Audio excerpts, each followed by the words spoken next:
পৃথিবী বড় স্বার্থপর, দুনিয়া বড় স্বার্থপর। দুনিয়া কাউরে জায়গা দেয় না, দুনিয়া কাউরে জায়গা দেয় না। এত মজবুত পাইলিং করে যেই বিল্ডিং বানাইলাম, দুনিয়া তারে থাকতে দেয় না। যা বেটা যা, যা তুই লাথি দিয়া বাড়ি করে যা, কবরে যা, কবরে যা। দুনিয়া কাউরে থাকতে দেয় না।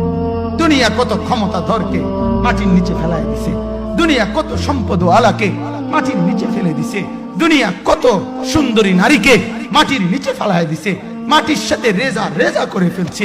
আজ আর চেহারা নাই, আজ আর রূপ নাই, আজ আর যৌবন নাই, আজ আর ক্ষমতা নাই। এমন বাদশা ছিল পৃথিবীতে যার হাতের আঙ্গুলের ইশারায় মানুষের গর্দান উড়াইয়া দিত, যার হাতের ইশারায় উঠতো মানুষ, বসতো মানুষ। আজ বাদশারা নাই, আজ সম্পদওয়ালারা নাই, আজ মালওয়ালারা নাই। দুনিয়া কাউরে থাকতে দেয় না, কাউরে না দোস্ত, কাউরে দেয় না। দুনিয়া দাদারে আমার থাকতে দেয় নাই। আমার দাদারে আমি দেখছি, আজ আমার দাদা নাই। আমার নানারে আমি দেখছি, আমার নানা নাই। আমার দাদিরে আমি দেখছি, আমার দাদি নাই। আমার নানিরে আমি দেখছি, আমার নানি নাই। আমার বাবারে আমি দেখছি, 14 লক্ষ টাকা বাবার পেনশনের আমি সব ডাক্তারের পিছনে খরচ করে ফেলছি, বাড়ির ফসলের জমি বিক্রি করে ফেলছি। আমার বাপ যেন না মরে বারবার বারে হসপিটালে নিছি, কিন্তু দুনিয়া আমার বাপকে থাকতে দেয় নাই।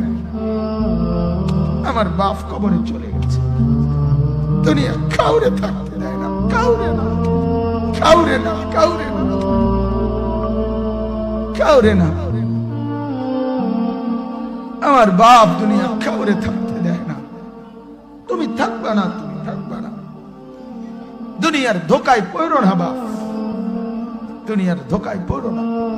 মাকে বুঝান, আজ মারা বেসামাল হয়ে গেছে, আজ বোনেরা বেসামাল হয়ে গেছে, বেপরদার উৎসব তুলে দিছে। এটা যেন আল্লাহর সাথে যুদ্ধ করছে। আল্লাহ করোনা না, তুমি আরো কিছু দাও, আমরা বেপরদিকে ছাড়বো না। যুবক ছেলেগুলো যেন বলতেছে, আল্লাহ তুমি করোনা দেওয়ার চাই দাও, অশ্লীল ছবি দেখা, ফেসবুকে নর্তকী দেখা আমরা ছাড়বো না। দেখি তুমি কি করতে পারো, তুমি যা করার করো। দোকানদার ব্যবসায়ীরা হারামের লেনদেন করা বন্ধ করছে না, সুদখোর সুদ ছাড়ছে না, ঘুষখোর ঘুষ ছাড়ছে না, নাফরমান আর জিনাকার ব্যভিচারী এরা কেউ কিছু ছাড়ছে না। বেহায়ার বেপর্দা নারী তার অশ্লীলতার বেহায়াপনা ছাড়ছে না। মুসলমান তার ঘরে টেলিভিশনের নর্তকীর আওয়াজ তো বন্ধ করছে না। হায় করোনা কিভাবে যাবে, আযাব কিভাবে যাবে বলেন, বলেন, বলেন আপনারা। আমার বাপ ফেরাউনের উপরে তো আযাব এতদিন ছিল না, নমরুদের উপরে আযাব এতদিন ছিল না, সাদ্দাদের উপরে আযাব এতদিন ছিল না, কারুনের উপরে আযাব এতদিন ছিল না, লূত আলাইহিস সালামের কওমের উপরে আযাব এতদিন ছিল না, হুদ আলাইহিস সালামের কওমের উপরে আযাব এতদিন ছিল না, নূহ আলাইহিস সালামের কওমের উপরে এতদিন আযাব ছিল না। আজ আমরা মালিককে এই পরিমাণ নারাজ করছি, মালিক এত বেশি নারাজ। আজ 1 বছর হয়ে গেছে, 1 বছরের চাইতে বেশি হয়ে গেছে, কই করোনার মহামারীর আযাব তো যাচ্ছে না, গেছে গা বলে। আমাদের লক্ষ লক্ষ বাচ্চার পড়ালেখা বন্ধ, এরা নষ্ট হওয়ার চূড়ান্ত পর্যায়ে পৌঁছে গেছে। মোবাইল এদেরকে শেষ করে দিছে, লক্ষ লক্ষ ছেলে।